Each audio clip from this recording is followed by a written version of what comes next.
بسم الله الرحمن الرحيم والذين إذا أصابهم البغي هم ينتصرون جزاء سيئة مثلها فمن عفا وأصلح فأجره على الله إنه لا يحب الظالمين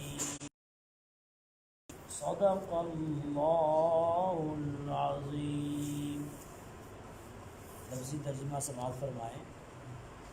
والذین، اور وہ لوگ جو اذا، جب، اصابہم، ان کو پہنچے، البغی، زیادتی یا تکلیف، ہم، تو وہ، ینتصرون، مناسب بدلہ لیتے ہیں، وجزاء، اور بدلہ، سیئۃ، برائی اور تکلیف کا، سیئۃ، برائی اور تکلیف ہے، مثلھا، اس کی مثل، فمن، پس جو کوئی، عفا، درگزر کر دے، واصلح، اور صلح کر لے، اپنا معاملہ درست کر لے، فاجرہ، تو بس اس کا اجر، علی اللہ،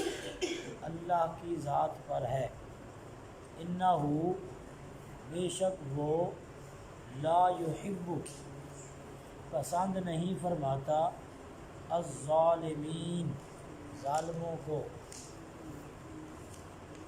محترم حضرات، آپ نے گزشتہ کل جو آیات سماعت کی ان کا خلاصہ آپ ایک دفعہ پھر سن لیں۔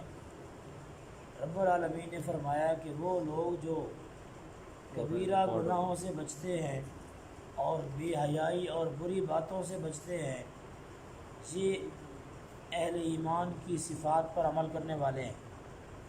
یعنی مومن کی صفات یہ ہیں کہ وہ گناہوں سے بھی بچتا ہے، ہر قسم کی بے حیائی سے بھی بچتا ہے، اور جب اس کو غصہ آتا ہے تو وہ درگزر کر دیتا ہے، اور وہ اپنے رب کی ہر بات کو مانتا ہے، نماز کو قائم کرتا ہے، اور ان کے آپس کے معاملات مشورے سے طے ہوتے ہیں، اور جو اللہ نے ان کو دیا ہے اس میں سے وہ خرچ بھی کرتا ہے۔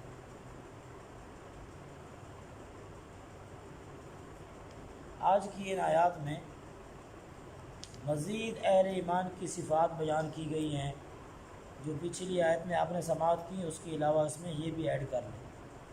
والذین اذا اصابہم البغی ہم ینتصرون، جب کسی اہل ایمان کو، کسی مسلمان کو کوئی تکلیف، کوئی زیادتی پہنچتی ہے کہیں سے، تو وہ بدلہ کس طرح لیتا ہے؟ ہم ینتصرون، تو مناسب طریقے سے بدلہ لیتا ہے، یعنی زیادتی نہیں کرتا، بدلے میں زیادتی نہیں کرتا۔ یاد رکھیے، مومن کی دو طرح کا کردار ہے مومن کا۔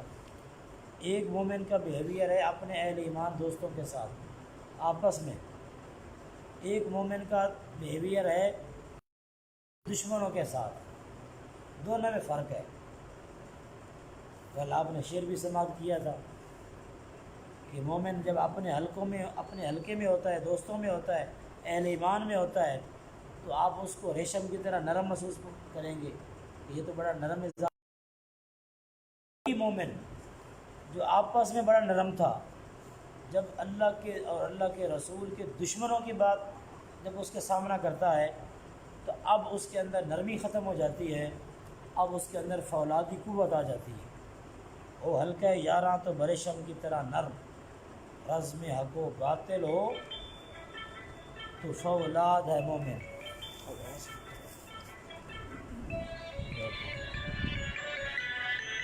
رزم حق و باطل ہو تو فولاد ہے مومن۔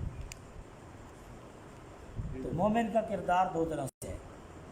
اگر مومن آپس میں بیٹھے ہوں، آپس میں ہوں، تو وہ ایک دوسرے کو درگزر کرتے ہیں،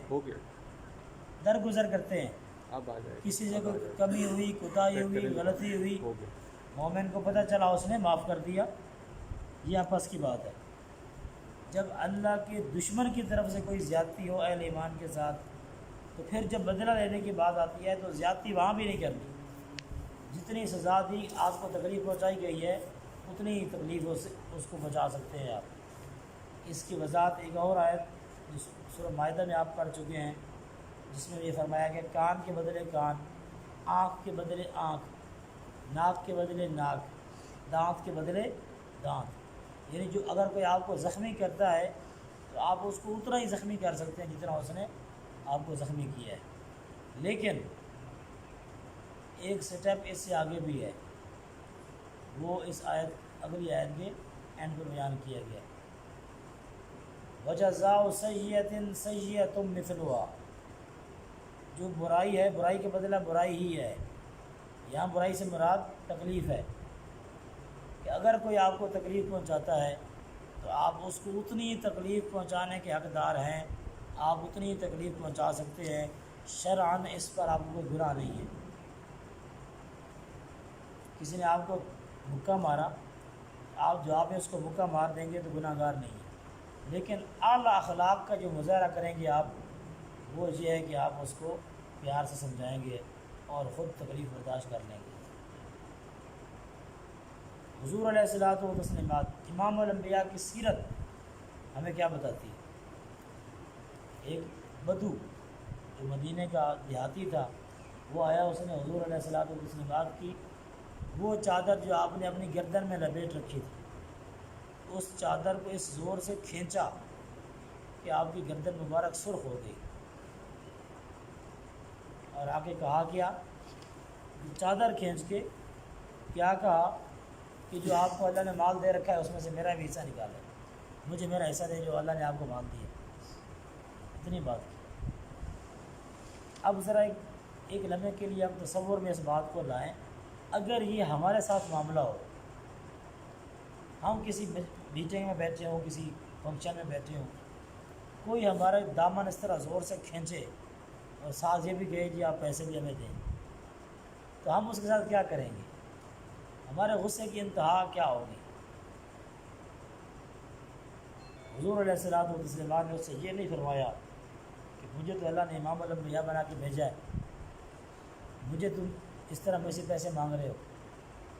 اگر حضور اشارہ کر دیتے نا صحابہ کو کہ اس کو ذرا پکڑ لو، تو صحابہ نے اس کی بوٹیاں کر دینی تھی اس بندے کی۔ مگر امام الانبیاء کے اعلیٰ اخلاق ہیں، یہ وہ اخلاق ہیں جو کافروں کو مجبور کرتے تھے آپ کے دامن کے ساتھ وابستہ ہونے پر۔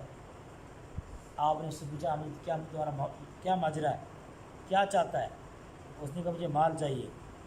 آپ نے فرمایا اچھا مال چاہیے، تمہیں کیا چاہیے؟ مال میں کیا چاہیے تمہیں؟ اس نے کہا مجھے بکریاں چاہیے، مجھے بکریاں چاہیے۔ حضور علیہ الصلوۃ والتسلیم بعد حضرت سیدنا ابوبکر صدیق رضی اللہ عنہ کو حکم دیا کہ وہ جو غنیمت کی بکریاں ہیں، مال غنیمت میں جو بکریاں آئی ہیں، ان میں سے 40 بکریاں اس کو دے دی جائیں۔ 40 بکریاں، اگر 1000 روپے کی بکری لگائے نا تو 40,000 روپے بنتا ہے۔ 40 بکریاں اس کے حوالے دی جائیں۔ اب وہ بکریاں کو ہانک کے لے کے جا رہا ہے تو واپس پلٹتا ہے، اس کے دل میں ایک بات آتی ہے، اس نے کہا کہ میں نے کتنی بدتمیزی کا مظاہرہ کیا، انہوں نے کتنے اعلیٰ اخلاق کا مظاہرہ کیا ہے، مجھے 40 بکریاں عطا کر دی ہیں۔ واپس پلٹتا ہے، کلمہ پڑھتا ہے، مسلمان ہو جاتا ہے، اور جب بکریاں ہانک کے لے کے جا رہا ہے تو راستے میں ہر ملنے والے آدمی کو بتاتا ہے، ملنے والے آدمی کو راستے میں بتاتا ہے کہ لوگوں امام الانبیاء پر ایمان لے آؤ، کلمہ پڑھ لو، وہ تو اتنا عطا کرتے ہیں، اتنا عطا کرتے ہیں کہ انسان کی کوئی ضرورت ہی باقی نہیں رہتی، اتنا عطا کرتے ہیں۔ حضور علیہ الصلوۃ والتسلیمات کے اعلیٰ اخلاق ہے۔ وہ واقعہ بڑا مشہور ہے جو آپ نے سماعت کیا ہے، کئی دفعہ پہلے سنا ہوگا، کہ حضور علیہ الصلوۃ والتسلیمات ایک درخت کے نیچے آرام فرما رہے ہیں، آپ کی تلوار لٹک رہی ہے، ایک آدمی آتا ہے، اس تلوار کو اٹھاتا ہے اور حضور کے اوپر تلوار سونت کر یہ کہتا ہے اور اٹھاتا ہے آپ کو کہ اب آپ کو میرے اس تلوار سے کون بچائے گا؟ بچ سکتے ہو تلوار سے؟ حضور نے فرمایا میرا اللہ، ایسے انگلی سے اشارہ کہ اللہ بچائے گا مجھے، کیونکہ آیت آ چکی تھی، حفاظت کی آیت جو ہے نا، آیت آف سیکیورٹی، وہ آ چکی تھی، واللہ یعصمک من الناس، اللہ آپ کو لوگوں سے بچائے گا، اللہ آپ کی حفاظت کرے گا لوگوں سے، لوگ آپ کو شہید نہیں کر سکیں گے، یہ آیت اتر چکی تھی۔ حضور نے فرمایا اللہ مجھے بچائے گا، اس اللہ کے لفظ کے اندر اتنا جلال تھا، اتنا روب تھا کہ اس کے ہاتھ سے وہ تلوار چھوٹتی ہے، حضور لیٹے لیٹے اس تلوار کو پکڑتے ہیں، اور آپ اٹھ کے کھڑے ہوتے ہیں اور اس کے اوپر تلوار سونپتے ہیں کہ اچھا مجھے تو میرے اللہ نے بچا لیا، اب تو بچا، تمہیں میری اس تلوار سے کون بچائے گا؟ تو وہ کہتا ہے جی مجھے کوئی بچانے والا نہیں ہے، کیونکہ اللہ کو تو وہ مانتا نہیں تھا، بتوں کو وہ مانتا تھا، تو پتہ تھا کہ بت آج نہیں بچا سکتے۔ حضور نے فرمایا کہ میں دنیا میں بندے مارنے کے لیے نہیں آیا، کہ میں یہاں بدلے لینے نہیں آیا کہ میں تم سے بدلہ لوں، میں نے تمہیں اللہ کی رضا کے لیے معاف کیا۔ جب اس نے اعلیٰ اخلاق کی ایک مثال دیکھی کہ کہاں میری باری کہ میرے ہاتھ میں تلوار تھی، اب تلوار ان کے ہاتھ میں ہے، تو اس نے کہا اے اللہ کے رسول مجھے کلمہ پڑھائیے میں مسلمان ہوں۔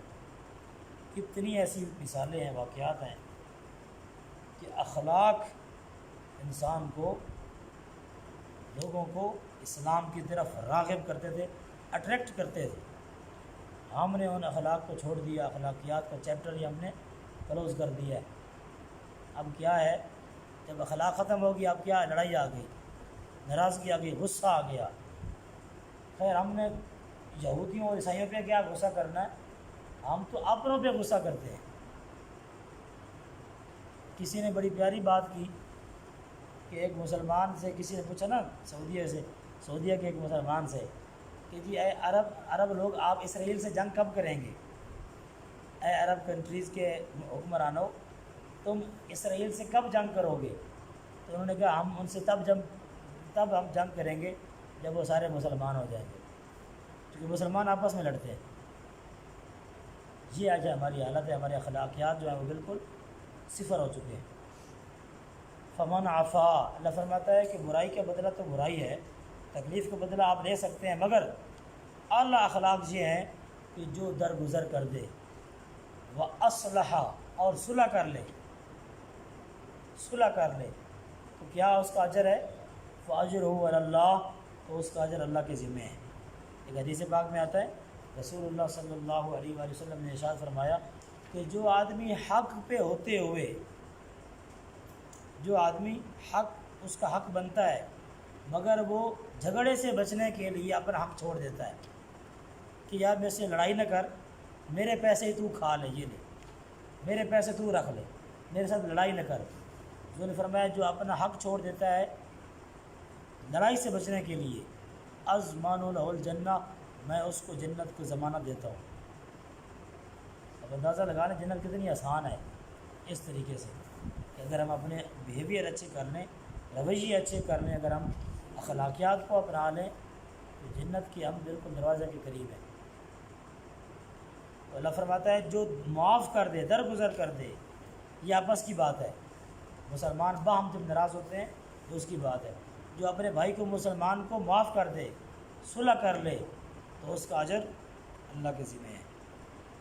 تو اس سے یہ پتہ چلا کہ رب العالمین کا ارادہ یہ ہے، منشا یہ ہے کہ مسلمان معاشرہ جو ہے نا آپس میں لڑنے والا نہ ہو، محبت پیار والا ہو، اتفاق والا ہو، یہ نہ ہو کہ ہر مسلمان دوسرے مسلمان سے لڑ رہا ہو، نہیں، اتفاق و اتحاد کے ساتھ رہ رہے ہوں، ایسا معاشرہ اسلام چاہتا ہے۔ انہ لا یحب الظالمین، اور جو ظلم کرنے والے ہیں اللہ ان کو پسند نہیں کرتا، اور جس کو اللہ پسند نہ کرے اس کے اوپر اللہ کا غصہ ہے۔ اس سے یہ پتہ چلا کہ ظالموں کے اوپر اللہ کا غصہ ہے۔ ظلم کی کئی شکلیں ہیں، جو جس کا حق بنتا ہے اگر آپ اس کو حق دے رہے ہیں تو یہ عدل ہے، نہیں دے رہے تو یہ ظلم ہے۔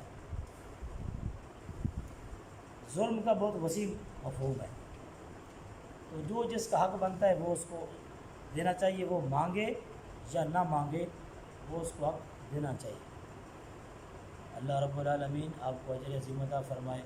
قرآن پاک کا فہم نصیب فرمائے، قرآن پاک کی محبت ہم سب کے دلوں میں پیدا فرمائے۔ وآخر دعوانا الحمدللہ رب العالمین۔ اللہم صلی وسلم وبارک علی سیدنا وحبیبنا وشفیعنا محمد وبارک وسلم۔ ربنا آتنا فی الدنیا حسنہ وفی الآخرۃ حسنہ وقنا عذاب النار۔ ربنا اننا سمعنا منادیا ینادی للایمان ان آمنوا بربکم فآمنا ربنا فاغفر لنا ذنوبنا وکفر عنا سیئاتنا وتوفنا مع الابرار۔ وصلی اللہ علی النبی الکریم وعلی آلہ وصحبہ اجمعین برحمتک یا ارحم